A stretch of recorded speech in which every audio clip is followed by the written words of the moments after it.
over the last 24 hours. I think we'll go ahead and get started. Today's meeting is really all about scheduling, and I'm just going to do the introductory slides like I always do in case we have somebody joining us for the first time today. And then I will start with, we will start with elementary schedule, then we'll move to middle, then we'll move to high school.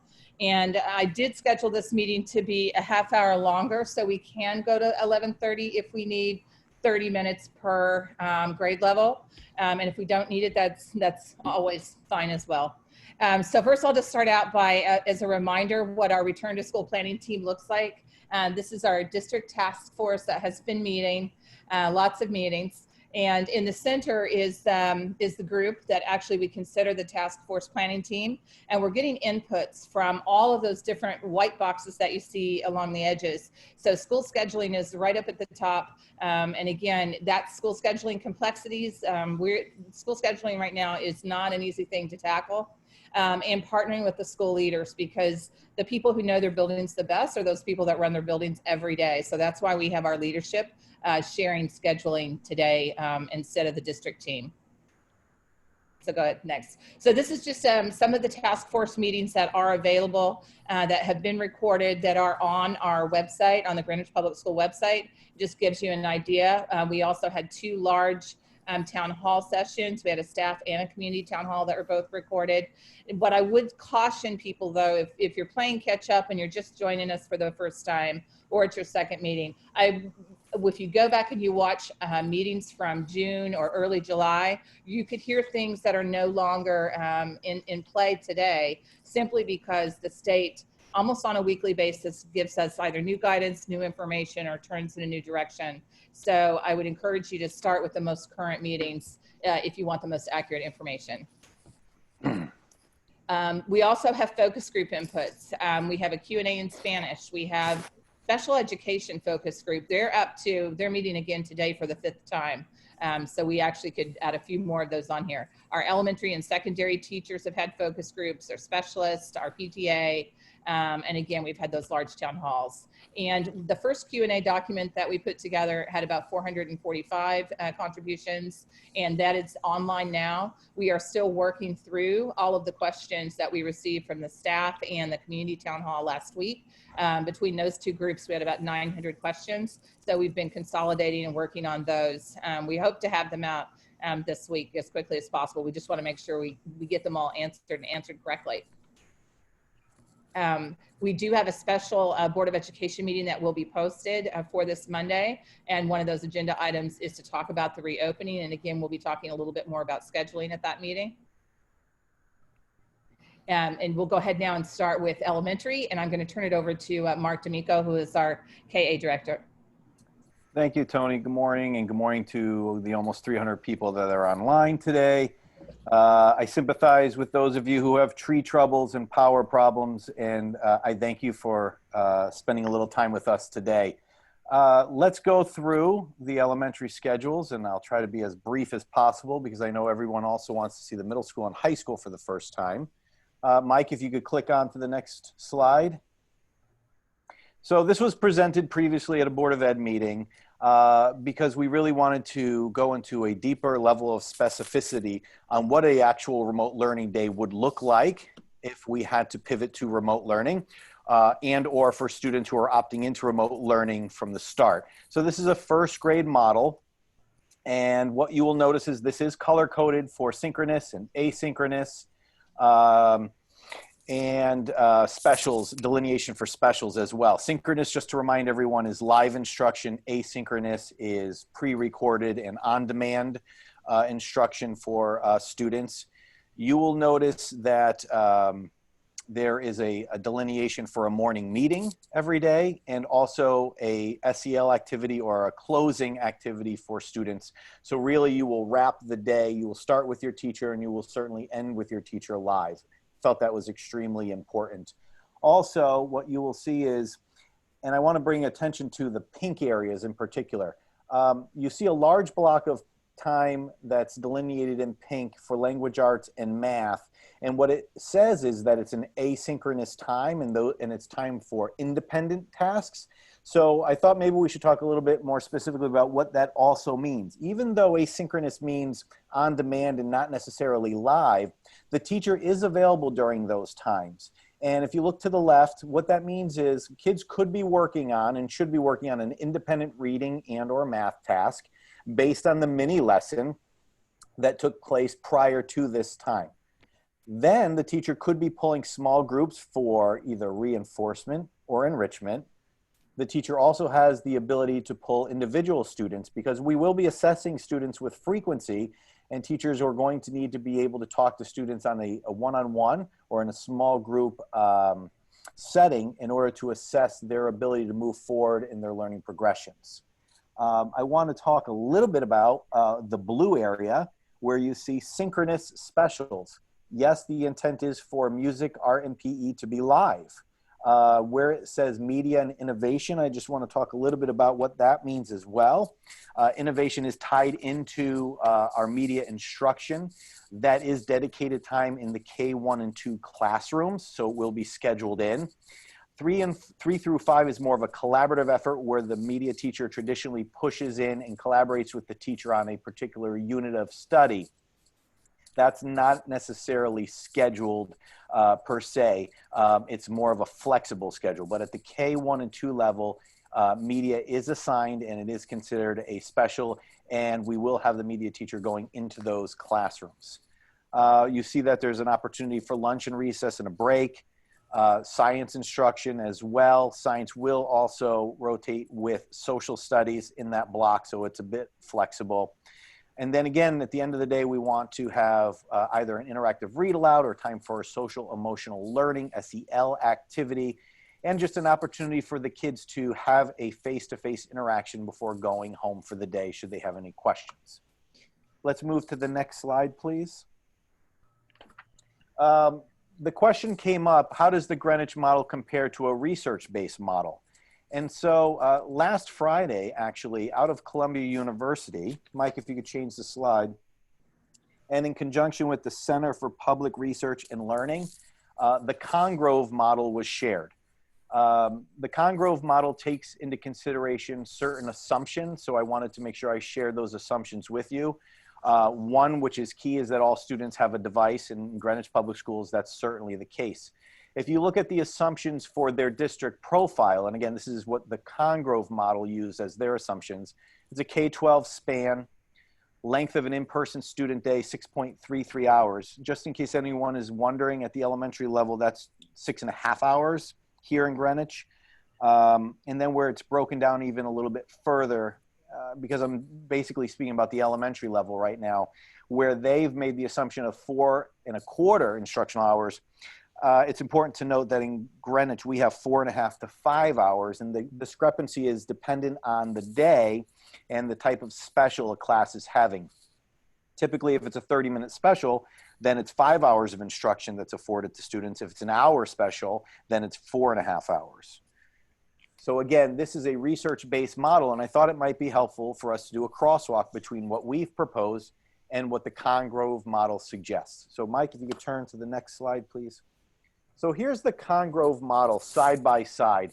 And what you'll notice first off is that they don't have a singular model, K through 5. They have a primary and an intermediate model. It's a pretty basic visual for all to see. And what you will notice is it's very similar to the way we're approaching a remote learning schedule. You start with a school-wide morning message. You have small group time for SEL. They have a short block for reading. There's flex time for an art, music, or PE health block. The difference in their model is that they break up their specials to be 2 30-minute blocks per day. And then they finish their day with a second SEL activity.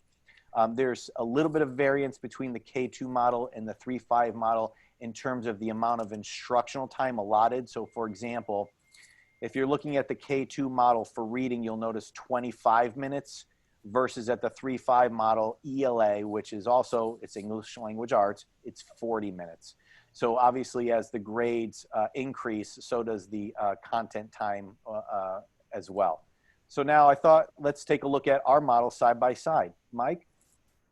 So the Greenwich model in red in the K2 setting versus the Congrove model K2. What you will notice when you take a look at this is that ours is a little bit more academically rigorous than the Congrove model. And we also, though, however, incorporate all of the assumptions of the Congrove model. We have the SEL activity or component. We have time, dedicated time for our content areas. Ours are a little bit longer than what Congrove is suggesting. Our art, music, PE blocks are a longer period and once a day versus twice a day in some situations. In the primary grades, we do sometimes have double specials. So you could have an art and a media in the same day, or a music and a media in the same day for sure. And then again, I think what's reaffirming for me at least is that at the end of the day, they recognize the importance of having that SEL time, as do we. Let's take a look at the 3-5 model. So the 3 through 5 model, Greenwich again is in red and Congrove is in blue. What you will see is similar to the primary model where there's an SEL component.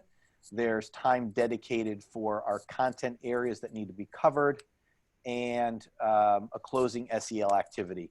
The number of minutes dedicated to each of these activities is to your left, and you can do a comparison to the Congrove model should you like to take a deeper dive into this. If we could turn to the next slide. I've received a lot of questions about what does an in-school ALP day look like using a cohort model. So why don't we take a look at that? And I want to remind everyone that this was a strategy tasked by the superintendent for me to take a look at, to develop an ALP cohort to lower homeroom class size. Again, it is a strategy to lower the number of students that are in contact with each other. But I want to remind everyone that the 3 key strategies, the 3 key mitigation strategies in keeping people safe really are wearing a mask, making sure you're washing your hands or Purelling with frequency, and that you're also maintaining appropriate social distancing, which all of the principals, assistant principals, and facility teams are actively planning for and mapping out in all of our physical plants. This strategy is on top of that in consideration of the fact that in our upper grades, we do tend to have larger classes because our guidelines do allow for up to 24 students in 2nd and 3rd grade and up to 26 students in grades 4 and 5. But we wanted to try and maintain, as Dr. Jones has said repeatedly, homerooms of around 18 to 20, again, where possible. If you look at these 2 options, and I should also say that we are increasing the number of ALP teachers assigned to each school so that we can accommodate this cohort model. So on the left is option A, where you would have a combination of ELA and STEM for both of the ALP teachers. Now, when I say both, that's because at the bare minimum, schools will have at least 2.0 ALP teachers. We do have several larger schools that will require additional ALP teachers. In some cases, it will be 3 ALP teachers, and in some cases, or in one particular case, I could think of it'll be 4 ALP teachers. Again, that's to, again, maintain low sizes across the board. On the option A, the ALP teachers will be teaching a mixture of subject areas. In option B, 1 ALP teacher could be teaching all of the English language arts and all of the math and science. Now, this is going to be a building-based decision that should be reached upon mutually with the principal, assistant principal, and the ALP teachers. And I think they will certainly take into consideration what the ALP teachers have taught in the past, because we certainly want to teach to strengths. One of the things that both of these models highlight that I think is critically important to reinforce at this point is not all of the students in grades 3, 4, and 5 are leaving their classroom at the same time and emerging on one particular location. You will see in both of these models, in essence, the 4th and 5th graders will be leaving at the same time and coming down to a larger class area, which could be the media center, which could be the cafeteria. Again, it'll be designated by the building principal in accordance with what is a safe and socially distanced learning environment. Then the 4th and 5th graders go back to their homerooms for the remainder of the day. And that's when they'll have their lunch and their recess, and they will also have specials, and then social studies and the end of the day activities. And then the 3rd and 2nd graders would come on board. I also want to remind people that there is not a 2nd grade ALP program in the first marking period. It starts in the 2nd marking period.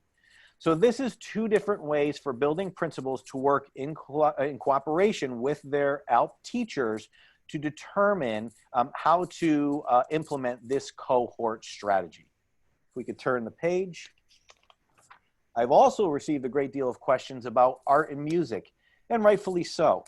So what we're exploring now is what I'm calling a semester approach, but I also want to start by clarifying semester. My original thought was that we would split the year in half, and that a student would have music for half a year. So say, for example, if you look at the music A on the left, the music teacher would be responsible for 3rd grade, 1st grade, and 5th grade for the first half of the year. And music would be in accordance with and partnering with PE during the week. And art would be kindergarten, 2nd, and 4th partnering with PE for the first half of the year.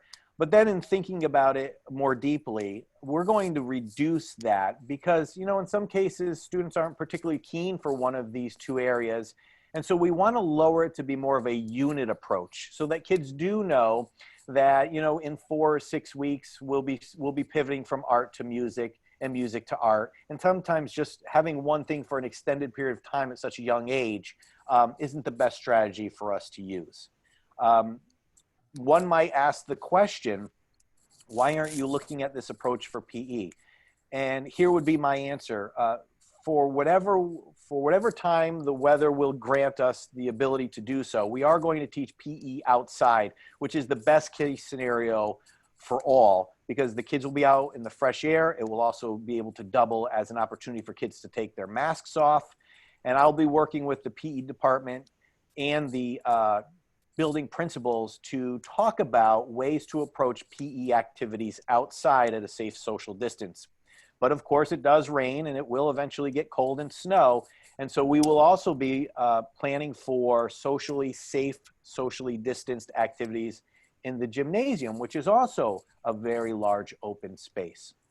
So that's our current thinking. And again, I think it's important to reinforce that because what we're sharing today is based on the data of where we are as a town, where we are as a state, where we are as a nation. And as things change, we will certainly be flexible and we will make adjustments as well. Feedback is always appreciated and welcome. And I would just like to thank everyone for tuning in today.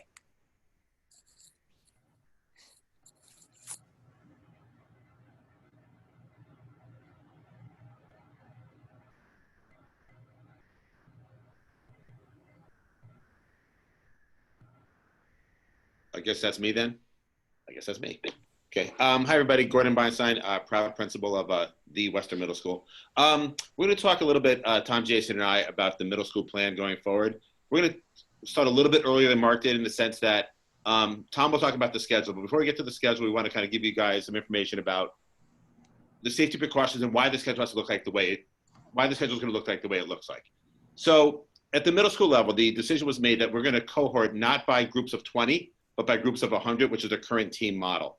And the reasons for that are kind of twofold. One is academic. We offer so many different levels of courses that cohorting kids, you could have a kid in ALP English who is in any one of 3 math classes, and that's just not going to work in a schedule that we currently offer.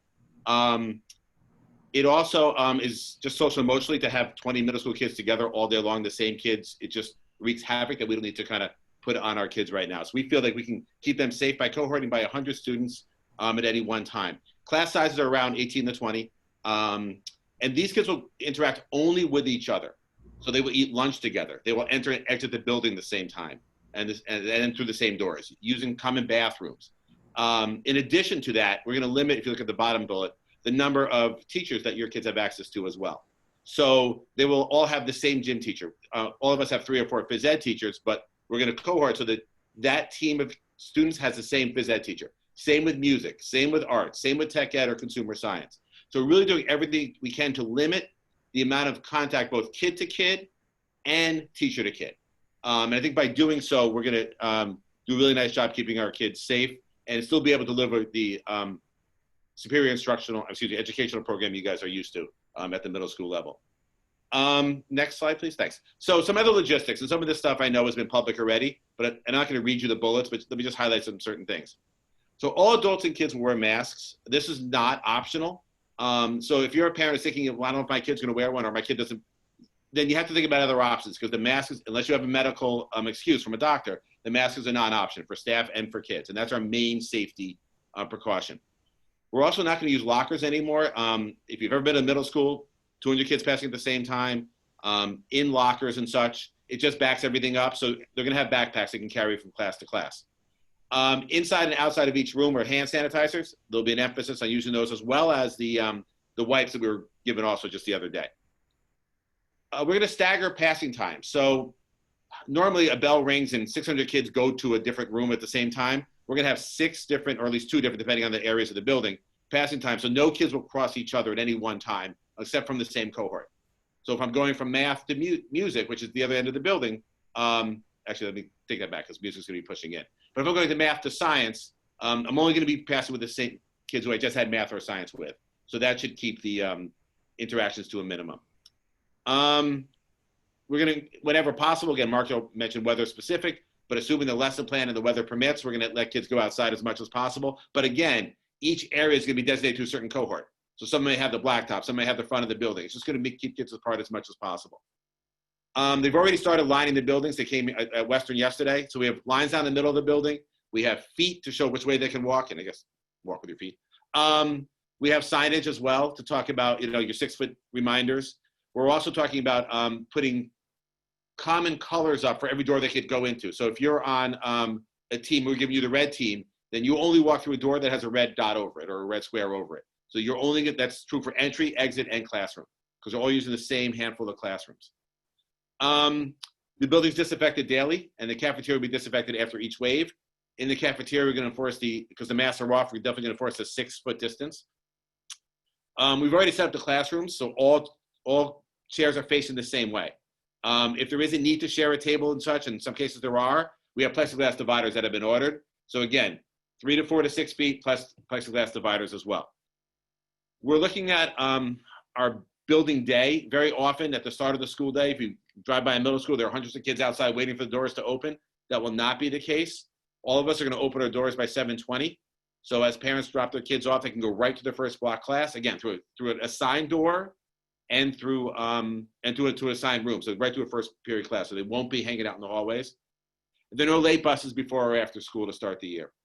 One other piece I forgot to mention from the previous slide is, again, in order to limit the number of spaces kids are using as well, the music, except for phys ed, the music, the art, consumer science, tech will push into those same 7 or 8 core classroom that each team is assigned. So again, your kids will stay in the same area for the day, with the exception of lunch and gym. And then the teachers will push into them, again, limited by cohort. So I hope that gives you guys some sense of security and safety. We've been working really hard to deliver this really high quality program and be very cognizant of the safety needs. So I'll now turn it over to Mr. Goldstein. Thanks, Gordon.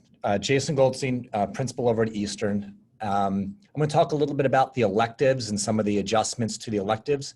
And while I do that, just building off of something Gordon just finished with regarding the building and the elective students pushing, elective teachers pushing into those buildings, there are some slight logistical, subtle differences from building to building. So depending on the location, depending on the movement of students, building to building, some students may go to the elective classroom, but again, that all depends on the size of the rooms, how we can maintain social distance, et cetera. So there may be situations from building to building. I think Central and Eastern may have some students going to elective rooms as long as they're not obviously, cross cohorting, et cetera. So regarding electives, obviously the middle schools, all have a sort of a rich history of offering a tremendous amount of elective options. That needed to be adjusted a little bit in terms of how that's being delivered in an effort to cohort students and cohort the teachers for those electives to obviously minimize sort of cross-cohort contact of students and adults. also looking at certain type of electives like band and chorus, where students would be either breathing out fairly forcefully when they're singing or blowing through a musical instrument. The amount of distance, and obviously they wouldn't be wearing masks, becomes a little bit more of a health or safety risk. So for music, students are going to receive a general music course in their elective, and the instrumental ensembles, we're looking at ways that we can provide that to students virtually after school hours, so that students still have the opportunity to obviously practice their instrument or sing, etc. So in terms of the electives, I'm actually going to jump down to the third bullet for a moment in terms of the overall structure. Students are going to take an elective for a period of time, let's say 45 or 60 days, again, depending on the building and subtle scheduling differences, where, for example, a particular cohort may have their PE for that period of time with that PE teacher. And then after, let's say 45 or 60 days, they would rotate to a different elective, let's say art, in which case the art teacher or the PE teacher would then shift to a different cohort. So you don't have teachers going from one cohort on one day to another cohort the next day. So for a period of time, it's the same number of adults with the same, grouping cohort of students. So you can see here, all students will receive PE. Obviously, when PE can be outside, obviously PE will be outside. Depending on the building and the adjustments of schedule, health may be embedded within PE, or it may be run as a separate elective. Again, a lot of that has to do with the sheer number of sections and students that you need to schedule in.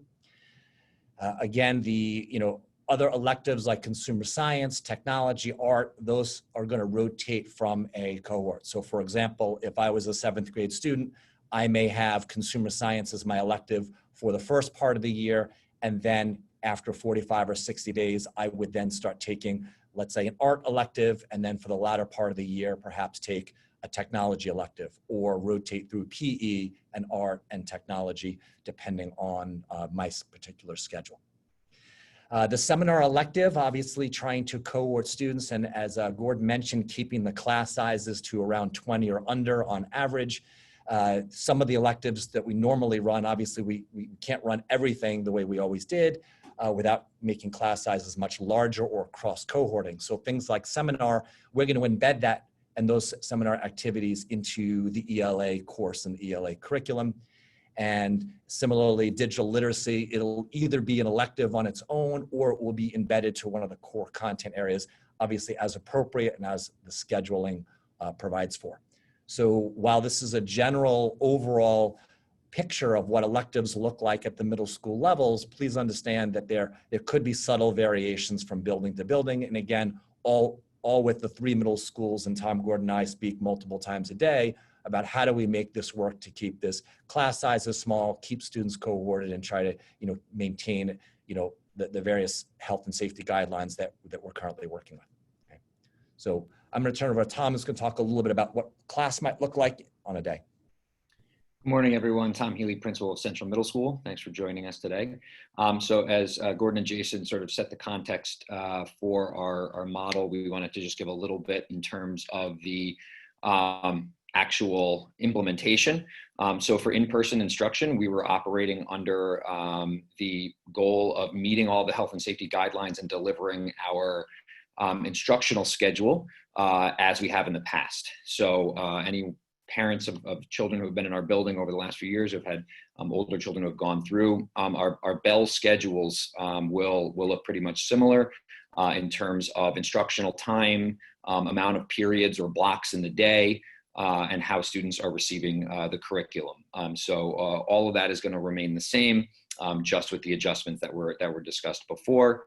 One area that we are continuing to refine with each other and with our staff is knowing that students need to socially distance in the classroom. That will impact a little bit of our instructional delivery in terms of not having kids sitting shoulder to shoulder or sharing a document to read together and discussing. But there still will be plenty of opportunities for students to have discussions, to collaborate in the classroom. It just has to look a little bit differently in order to keep everyone safe, knowing that they're wearing masks. We're working out those nuances now, but we are still operating under the same expectations for a high level and rigorous curriculum for all students, making sure their needs are met in those class periods and throughout the day. Shifting gears a little bit to similar to what Mr. D'Amico presented earlier on the elementary level, we also mocked up a sample of what it might look like should students be in a remote learning situation. Our plan as of right now, as we built our schedule, is to run a schedule that could operate both in person and remotely, which is why many of these parameters we put in place were outlined earlier. So the idea would be when students are running a remote schedule, their day would still follow the schedule of instruction that we've laid out for them. They would still meet with each of their classes. We've placed here just some bullet points of a sample lesson. I chose a 50-minute period that's sort of in the same realm of where all three middle schools are in terms of each instructional block. And as you can see here, there is 5 minutes of intro, transition, and warm-up, followed by 10 minutes of sort of teacher-guided, teacher-led new material presentation, another 10 minutes of maybe some independent work or small breakout groups where students can work collaboratively in a virtual sense, and teachers can pop around into breakout rooms. Following that, we can have a whole class discussion, live interaction, Q&A. And then some sort of activity following up with that to assess where students are in terms of the learning and closure and wrap up. The purpose of this is really because much of the research shows that, especially in online learning, for many of our online learning institutions that have been doing this for a long time, that anything more than 10 minutes without a transition is very hard for any learner, regardless of age, to sustain. So the idea would be to look at ways that teachers can create interactive periods of time within their instructional block, as well as those that may be more independent or small group, and jump back and forth between those two to enhance that learning experience for all kids. So again, this is not a tried and true example of what every lesson will look like, but it is what we are using with our teachers to talk about what is a truly synchronous example of live learning that we could move to if we had to go remote, and how would you structure your lesson plans and make adjustments based on what we learned last year. So we just wanted to provide something for everyone to let them know that we are looking closely at how we can keep a remote learning option that is more scheduled and more like what it is in the classroom when students are in person. And again, this all is predicated on the schedule and the parameters and guidelines that were provided to us from health and safety, but also what we're looking to deliver in terms of the expectations for curriculum in our school day. Tom, let me just jump in real quick. I think Tom alluded to this, but I think it's really important to emphasize that unlike the spring, we're going to follow the schedule. So for remote and you have math at 9 o'clock, you have math at 9 o'clock. And this is the plan kind of going forward, regardless of what model we end up delivering. But I think it's important just to stress that again, because I know that was a concern among parents, but we're going to follow a schedule. So your kid will have a schedule, and if he's in school, it looks like this. If he's out of school, it looks the same. It's just out of school.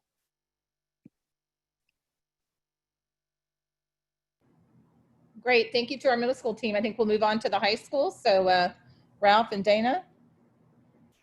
Thanks, Tony. Appreciate it.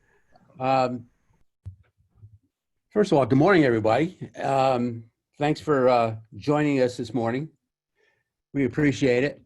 We have been working at the high school since June to try and develop a schedule that would work for all of our students.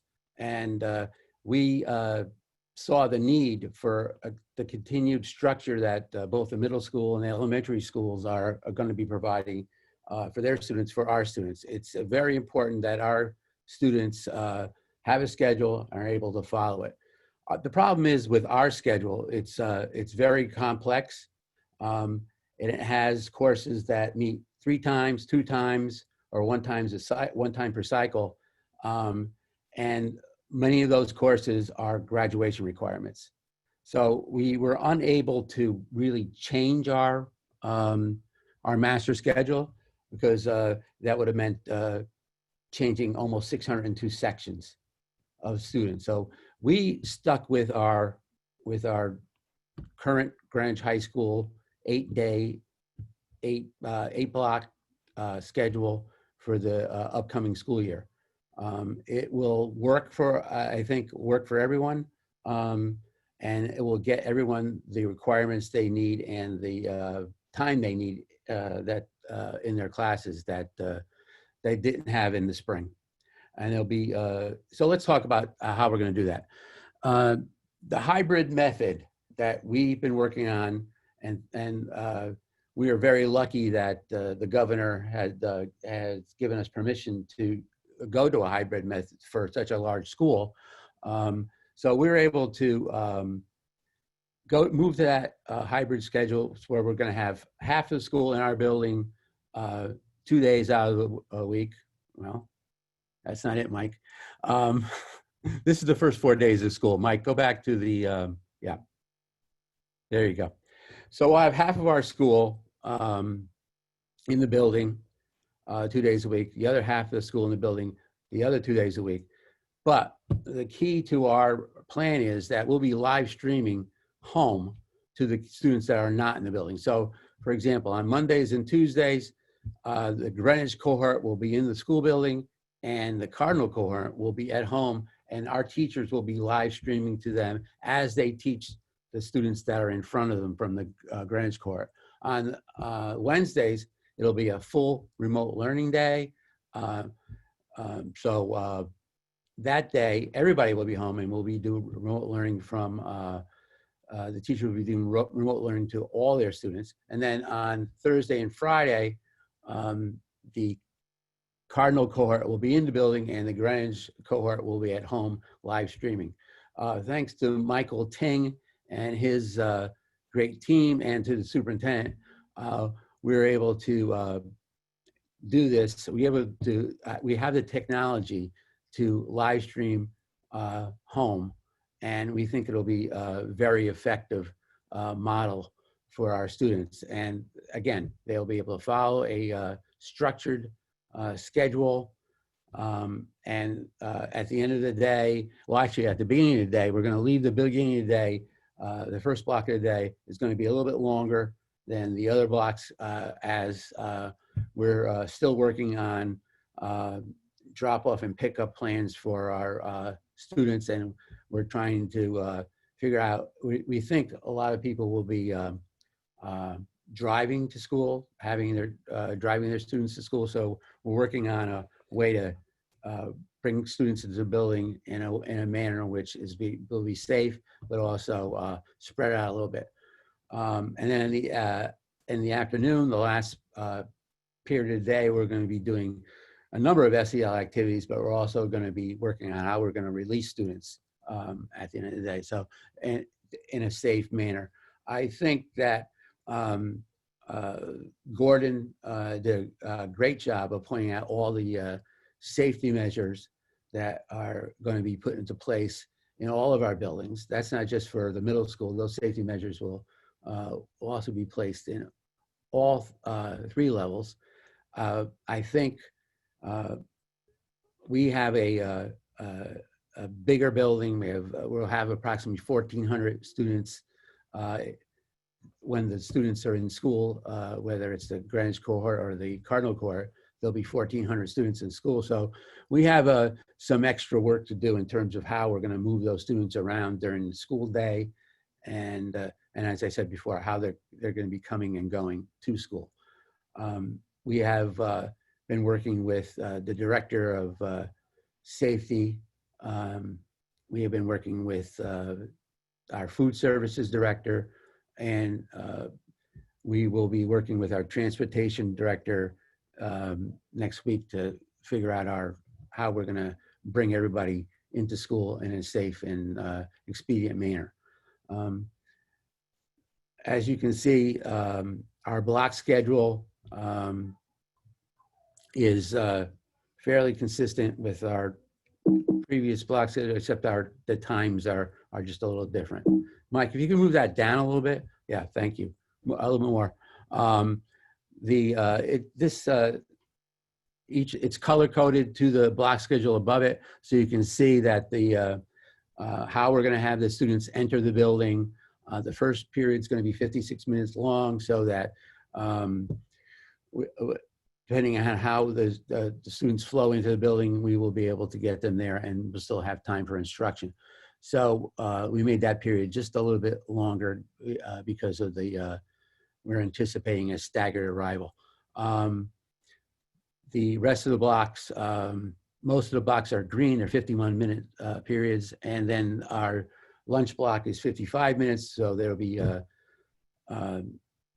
30-minute lunch period over 4 waves of lunch.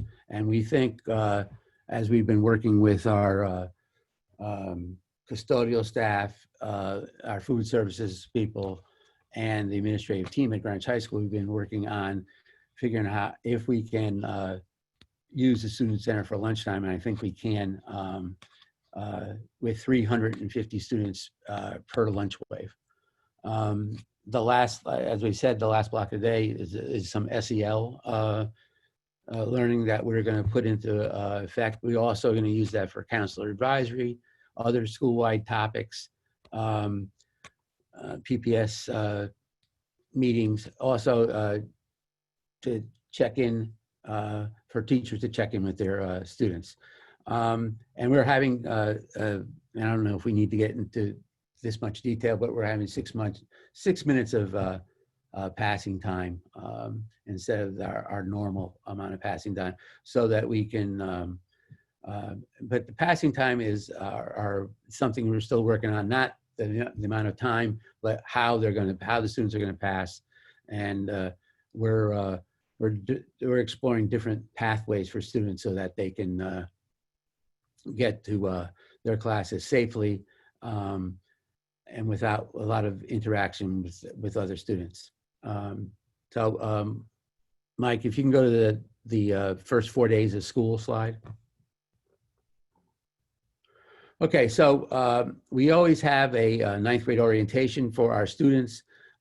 Orientation this year is going to be just a bit different. We're going to have the Greenwich cohort come in the morning from 8 to 11:30, and then the Cardinal cohort will be coming in at 1:20 and leaving at 11:45 and leaving at 3:15. So that's going to be something we're still working on in terms of logistics, in terms of the busing and everything, but we'll have that solved by the time that day arrives. We're very confident in that. We wanted our ninth graders to get into the building, be able to go follow their schedule, meet their house team, and really understand the layout of the school. So that's why we're bringing both in on, we're splitting the day for those students on that day. We're still working on some of the logistics for that, but we'll be reporting out on that very soon. Also, we have a number of new 10th, 11th, and 12th grade students that will be joining us on that day. They will be on a different schedule, and they'll be working mostly in a different parts of the building, so they will not be mixing with the freshmen at all. They will meet in the glass corridor. We'll have a welcome for them in room 900, and then the rest of the day they'll be up in the media center. Mike, if you can go. So we were looking at the first 4 days of school, 3 days of school, regular 3 days of school, and we decided to make it equitable, that we would bring in on Wednesday, the first full day of school, we would bring in the Greenwich cohort in the morning and the Cardinals in the afternoon. So they would split that day, and then we'd have the Cardinal cohort at Greenwich High School on Thursday, and the Greenwich cohort would be live streaming that day. And then Friday, we would reverse it. Well, the Greenwich cohort would be at GHS, and the Cardinal cohort would be live streaming. So that actually is an equitable way to start the school year. And then we would start with, it would be day D, and be a Monday. So we would go back to that schedule that we showed you previously. And that's what we would follow, and we would be very consistent. I think last year one of the biggest complaints about our schedule was that when we had our Flex Fridays, we moved the periods around, the blocks around, so that it was harder for people to follow it. We will not be doing any of that moving around. The schedule will be the schedule that we'll be using beginning on that September day, on September 9th, and I hope not all the way through the school year, but for the foreseeable future. The other thing that I wanted to say, and I don't know if this is the right time to do it, but I'm saying it anyway. We're going to put in as many safety measures as we can for our students in our buildings, and I think it'll work. I think it's going to work well. However, ladies and gentlemen, once they leave our buildings, we no longer have control over the safety measures, and we need you to help us with that, to keep them safe and follow the protocols that we've been talking about since March. So that's the high school. Thank you. Dana, do you have anything you want to add? Before we take questions for elementary, middle, and high, I just want to note there are a couple of really common tenets that we've really focused on, and just to kind of I think restate those, that we are going to be on a tight schedule this year, which is very different than we were in the spring. And you heard that from elementary, middle, and high. And that is the same schedule, whether we're in school or you turn and the next week we have to go to full remote. So there's not going to be a lot of adjustments in that. It's a very tight schedule. Also the remote and live teaching. And that is from the web streaming to also what we became familiar with last spring through Google Meets, Zoom, like what we're doing today. But we are committed to live teaching at all levels. We also adjusting those electives that are considered high-risk electives. And those of you who have watched kind of what's been happening around the country, we're learning from school districts and camps and things that are happening where schools are actually opening, over the last 2 weeks. And we're watching what's going on. And, in Georgia, one of the camps that had the 300 students who tested positive out of the 600 attendees, they attribute that to singing and to loud chanting. And that's because they weren't able to social distance far enough away, where when you have those types of activities that are more high risk, the droplets go farther than they do when you're just speaking. And I think having the mask in Connecticut is really going to make a difference for us, because that's one of the number one safety mechanisms.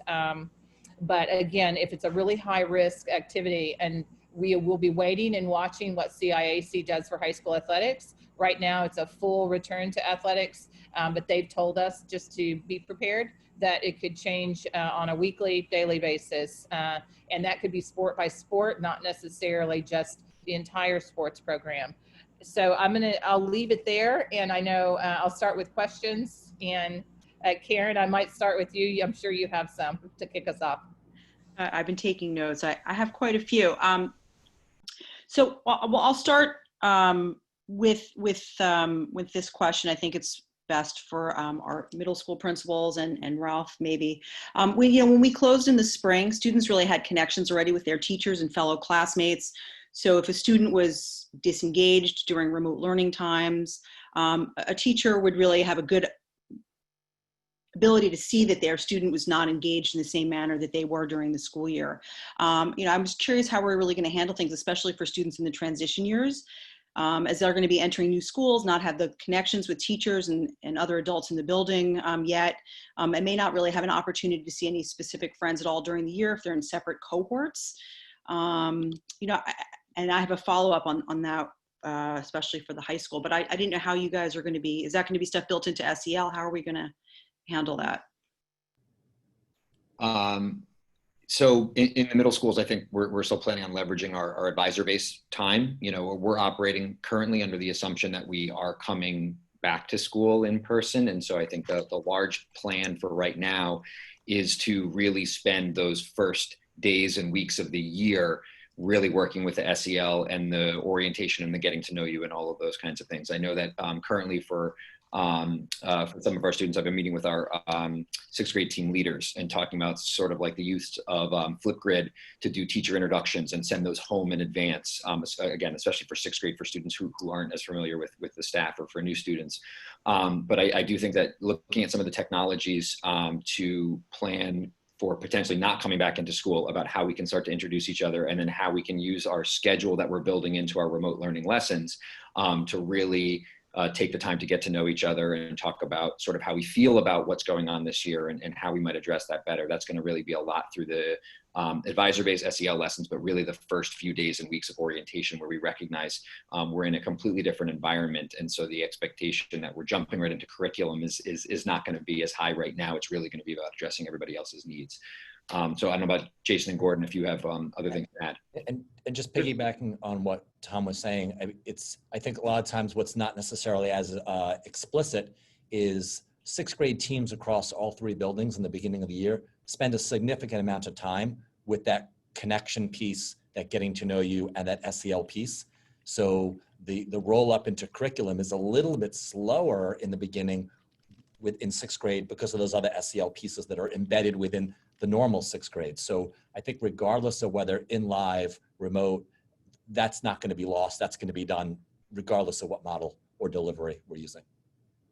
And I just want to add that because we have a tight schedule, I mean, in the spring we had kids kind of opting out, and it was harder to kind of track them. That won't be the case right now. If you have math, you expect to be in math, and if you're not there, we can follow up very quickly versus waiting even to the next day. So I think that will help as well. And sorry, just to close out on that. So because we do have, mental health teams from psychologists, social workers, teen talk counselors, and our guidance counselors here, those are the groups that we're really working with now to focus really on what is our plan, what is our thoughtful approach to building connections and our SEL needs prior to the year even starting. So that work is ongoing. And I guess this is a follow-up, I get for Ralph, but with the high school being split into two cohorts, by last name, many students and parents are concerned that their student may never see or interact, with some of their friends, especially at the seniors level. If we don't come back to a full school type of schedule. I know that there's so many incredible programs and things that are done by grade level at the high school, and things that really make Greenwich High School Unique Names Day, and a ton of other things I can think of. So I'm curious to see how the high school is going to be ensuring that there'll still be grade level activities and events and ways that really make the experience special and unique at the high school level. Especially, again, I know, for freshmen who don't really know one another yet, and seniors who may never have the opportunity to sort of interact in a school setting with some of their cohorts if we remain in a split schedule like this. No, I hear what you're saying, Karen. Yeah, we have a team led by Lorraine Termini right now that's working on a number of activities for our students to be engaged in. Unfortunately, they're probably going to be virtual activities. We're not going to fill the pack with 1,300 students or whatever. We're not going to do that. We're not going to bring large groups of students together. So we're working on how we can have those activities and not jeopardize the safety of our students. But to go back to what the boys were saying before, we know who didn't engage with us during remote learning last year, and we are meeting with those students prior to beginning of the school year. That's critical. There was a number of students that did not engage with their teachers last year, so we have a plan for them. And I think that's probably the other important thing that I think Tom mentioned is jumping right into the curriculum would be a major mistake here. Even though everything counts, everything counts towards graduation, we still need to connect with our kids. We've looked at the research. We know what the research says. Connection to school is one of the most important things that we need to do with our kids. So we're looking into that, how we can do that right now, connection with their teachers. And we're hoping that we'll have some things in place for our teachers to implement rather than jumping right into the, whatever curriculum they'll be teaching. And that's something that we talked about from day one when we talked about planning for our school improvement plan. We talked about SEL was going to be the cornerstone of our plan. So that's what we're working on now. Well, that leads me to one other, but to my, well, I was going to ask what students do during their opens at the high school, but I'll keep that one, a pin in that one. But since there's so much focus on SEL, this leads me sort of to the next question I was going to ask. You know, this is for all levels of school. I know that Mr. D'Amico had mentioned that they were adding staff for, you know, ALP at the elementary in order to keep some of those class sizes low. Obviously, we know that the class sizes at the middle and the high school are much larger, and the cohorting there will be, you know, we'll have a cohort of up to 100 at the high school, at the middle school level and so forth. I was curious to see, are we going to be also adding or looking to add any staff, especially, you know, for other cohorts of students, you know, those with the most needs, students, you know, there's a lot of trauma, as we know, when school closed the way it did last year, and many of students have severe anxiety about coming back to school, as it'll look very different for them. You know, students that we don't necessarily know have these concerns to begin with. So I didn't know if we're going to be adding any staffing in other areas, especially for the social and emotional growth and specialists. And I know we haven't really heard anything as to the plan for students with special learning needs. So I don't know if Mary has a plan that she's working on to share, or how we're going to be addressing some of those needs. Well, Karen, at the high school, we have a committee that's working, the committee is called Unique Learners. And that committee is going to make make some recommendations to me, which I will share with the superintendent to see where we're going to go with that. But that's what we're working on in committee right now. Yeah, and I might just add, Karen, that, you know, part of the complexity, well, first of all, let me just say, this team of administrators has spent hours and hours and hours. This is really a tremendous amount of work that they've put in to get us to this point. But we're dealing with lots of other challenges that also can impact scheduling. And just to give an example, you know, right now we're going through the opt-out. So trying to figure out, is it going to be 10% or 20% of our student population who are actually going to kick over to remote, and how does that impact their cohorts? How does that impact their class sizes? And as of yesterday, well, actually, as of this morning, we were at 1,036 students.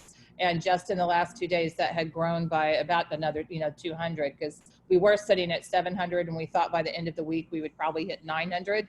But again, as of this morning, we've gone over 1,000. So that can also have impacts to the work they're doing. So I just share that. As far as SEL, you know, it really is, we are well equipped with counselors, especially now we've added that additional counselor at Eastern, where we desperately needed one. That was in the budget for this year. But it really is, it's really every student by name, and it's every single staff member has to be committed to SEL. And we don't want to send the message that this is on the shoulders of counselors or psychologists. It is every single staff member committed to every single child. And I think that's the real work we're trying to do, is making sure everybody has their connection. You know, who is the adult in every single building that's going to make sure that child is okay. And it looks different at elementary, middle, and high. So I feel like staff-wise, we're okay in that regard. As far as special education, Mary has spent, well, like I say, I think this is going to be week 5, where just getting input from parents about special ed. And Mary, I don't know if you want to share the model you're looking at in elementary, where they're teaming by grade. Are you comfortable speaking to that? What we're going to try and do at the elementary level is make sure that teachers do not work with more than 2 grades. So every elementary school right now, our plan is to have 3 teachers, at least 3 teachers, depending on the number of students, where the teachers would teach. Our thought right now is a primary and an intermediate grade. Since our numbers tend to be a little bit lower in the primary grades and a little bit higher in the intermediate grades, that those 2 grades would be their responsibility. That will decrease the number of students that they're seeing. And primarily we will work with push-in model, but again, we can pull out, but we would pull out to the maximum extent we can within a cohort. So it would be a 1st grade pull out or a 5th grade pull out. That may not be possible. And if it's not, we will certainly cross cohorts, but that's not our plan right now. This mental health and speech staff who will be assigned to students throughout the building will be in maximum PPEs the whole time they're working with students. We'll probably see more individual sessions, but maybe fewer sessions, again, in order to make sure students get their related services, but that they're not in groups that are cross cohort. So that's what we're looking at the elementary level. At the middle school, we are trying to keep teachers assigned to cohorts, which is kind of the way they are right now, since a cohort is a team. So for the most part, that should work at the middle school. There may be some need to cross cohort, but we're going to try and avoid that if we can. Same with the related service providers. And then at the high school, they should be able to follow their schedule to the maximum extent possible, where they would be in their resource room, in their academic lab, or participating in the academic lab remotely, but following the schedule. Again, we will try not to have the related service people at the high school have kids travel to them. We'll try to get them to go to the students so that we're having fewer kids walking through the building and interacting with more adults. We have had a plan that at the high school, if there are students that we believe, given the nature of their disability, need to attend more than the 2 days a week in person, we will make arrangements to have those students attend either 4 days, possibly 5 days. We're not sure we're there yet, but definitely looking at some characteristics of students based on their learning outcomes and how they participated in last year's remote learning, that they would come 4 days a week instead of just the 2 days a week in person. So that's our plan right now. A lot of it's going to depend on which teachers are coming back and how we're going to make sure that we can support all kids based on the number of students coming back and the number of teachers coming back. Just as an aside also, we have our behavior support team is working on a more detailed SEL return plan. We have the first draft out. We need to get back together with Tony and Ann and Mark and relook at that plan to make sure that it meets the needs as the plans evolve in the schools. But we are identifying some screening tools that we'll be using at the beginning of the year to identify those kids who were disproportionately impacted by the pandemic, by being separated from school and those kind of things. Thank you. I know that this is not easy for any of our administration. The intricate details of creating the schedules in a regular year, I know are very difficult. And so to do it in this way, I know how hard you guys have worked and how much time of your summers off that you've given up to do this. And we really, I as a parent can say how much I greatly, greatly appreciate how hard all of you guys have been working in order to ensure that our students and our staff can return to school in some manner as safely as possible and addressing all of their needs. And I do hope that, that as we move closer to the start of school, if we start to see that we do need to add additional staff members to support students in other areas for social and emotional growth, or to reduce class sizes at the middle and the high school, that we can address that. I guess I know we have a board meeting on Monday where we can discuss that, but ultimately I know that there are a lot of questions and many answers that we can't give yet based on just the unknowable. But I really do personally want to just thank every single one of you and all of your staff who are not on the call today for the incredible amount of time, energy, hard work, and heart and dedication you guys have all put into this. So it is beyond appreciated. So thank you. Thank you. Were there any other questions? Mary Keller or Dr. Noble, did you want to share any updates on where we are from a health-related standpoint? Dr. Noble, I know you had a meeting this week. I can't see her on here. Maybe she had to drop off at 10. Yeah, I don't see her. The only thing that I wanted to share from a health perspective is that I understand as of tomorrow, the State Department of Health and the Department of Education are going to come out with new guidelines again with regard to, which is a really hot topic of who are we going to send home? you know, everyone is concerned that everyone he knows is going to go home. And so they're putting out multiple scenarios so that the nurses will have some guidance in who they're sending home. So I'm really looking forward to that for tomorrow. That will, I think, relieve some anxiety for folks. Yeah. Thank you, Mary.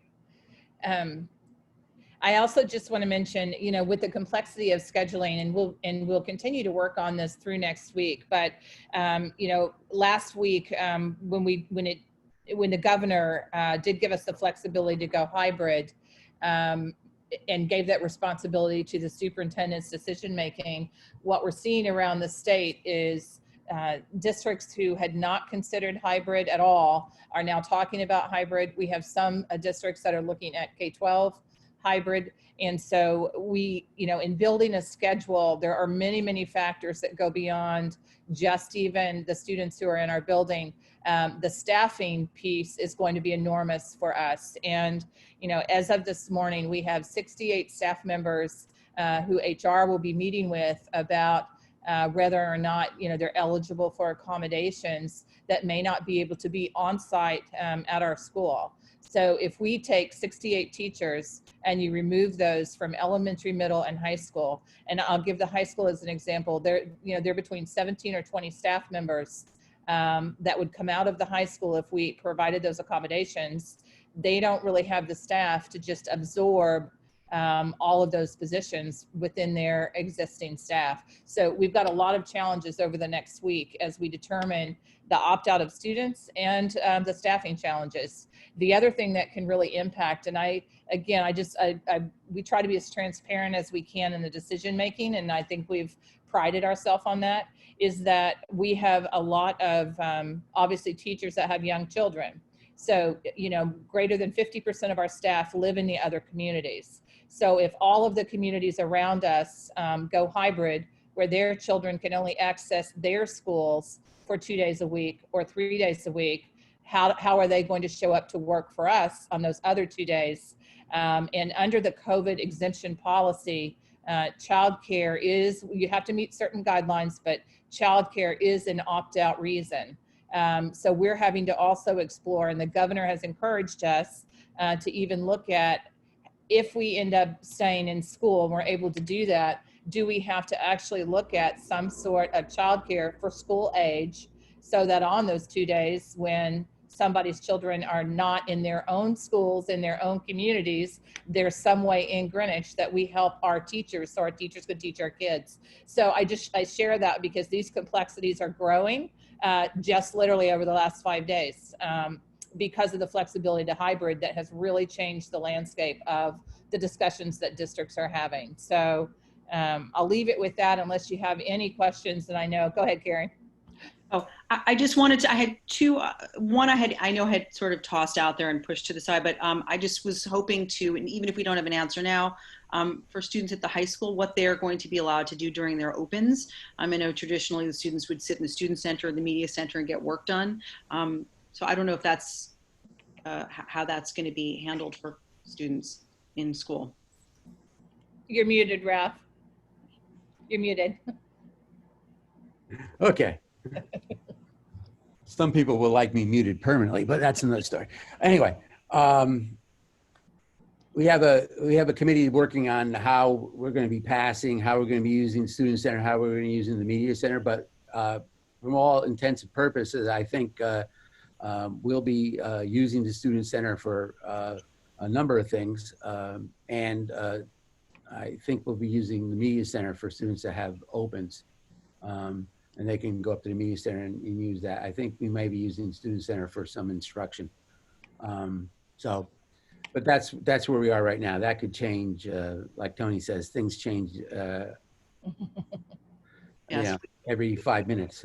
So we know we all need to be flexible and adaptable. yes, absolutely. But yeah, the kids will still have opens. We'll find a place for them. It's just that we have some small classrooms in the houses where even if they were cut in half, they wouldn't be able to remain there. So we were thinking about putting some of our learning centers in the student center, or maybe reverse that and put them up in the media center. We're still working on that. And then this one I'm tossing back to our middle school principals. I think Mr. D'Amico did an incredible job of explaining how the scheduling is going to work at the elementary school. And at that stage in age, many parents are often, more in tune with exactly how their students' day is split up anyway, and what they're getting during class time. I know you guys shared a really wonderful view of how the middle school scheduling will look, and how a 50-minute block might be broken up as to how students in class and those in the remote learning school will have their time spent during a 50-minute block. But I think a lot of parents aren't familiar exactly with how a traditional 50-minute block of the middle schools are split up.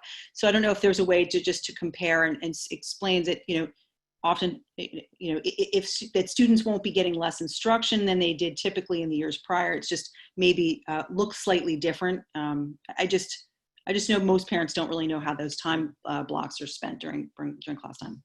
Yeah, I think ultimately it's not terribly different if you think about sort of the model. It may just be the fact that some of those chunks of time are a little bit longer. So you can have kids sort of working independently or working in smaller groups as you walk around the classroom and assess their conversations and sort of probe in deeper as a teacher. Through the devices, it's a little less fluid.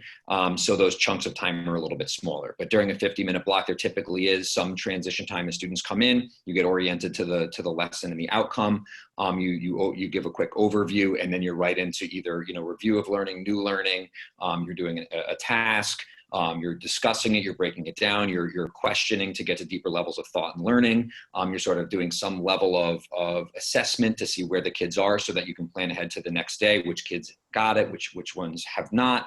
And then you're bringing it all together back to that learning outcome at the end of the period. So if you're looking at what we gave as the sample, I would say it's pretty typical. It's pretty exact to what kind of the flow of a traditional lesson would look like in our schools. Again, you can give a little bit more latitude in how long students are engaged in activity when you're in the same physical space, because you can redirect, you can prompt through the screen. That's a little more challenging. Yeah, I just know when you wrote it, it just said 10 minutes of new materials. I wanted anyone who's listening or watching this after the fact to understand that during that 50-minute period, even though you noted 10 minutes of new materials or instruction, that entire 50 minutes, all of those small group work activities and class discussions are all really addressed on learning new materials and making sure students are reviewing and have understood prior lessons. I didn't want that to be confusing for anybody who hadn't really, did not know how class schedules were divided to, No, that's a great clarifying point as well. We take for granted some of that because we live it every day, right? But yeah, so the presentation, so taking that new material, presenting it out there, and then building out the connections and taking that depth of learning through the rest of the time is really that structure. So thank you for clarifying that for us. I know what great learning happens at the middle school level, so I wanted everybody else to as well. Karen, do you have any more questions? I'm sure, but I will put them to the side for now. Okay, and if you have questions to send before next Monday, we've invited these schedules again to be presented on Monday night so that the full Board of Education, can have a look at this as well. And we will certainly, any questions that come our way between now and Monday, we will, look at those. I'm sure I'll get a few emails after today's meeting because we had quite a few people watching. So I think we'll go ahead then. It's almost 11:15. So I think that we will call it a day and let everybody go and get back to working on their schedules or other things. So thanks to all of the administrators who were presenting today. So greatly appreciated. Again, hours and hours and hours of work that they're putting in. And this is some of the most complex work, at least I've ever seen in my career. So I think we would all agree that we've never seen a year like this, regardless of whether you've been doing this 5 years, 10 years, or 30 or 40. So thank you to our team. Have a wonderful afternoon, everybody. Tony, can I ask one more thing, Tony? Sure. I just want to thank you, Tony. You've put this together. I've never seen anybody work as hard as you have over the last, since March, really. And I walk by here a lot because I walk by the Havemeyer building a lot where the Board of Education is located. And your car is here at 8 o'clock at night, and I'm taking a walk. And so, you know, I've never seen anybody work this hard, and I just want to thank you on behalf of all of us and the students of the Greenwich Public Schools. Thank you, Ralph. It's very kind. Have a Sure. wonderful afternoon, everybody. Bye.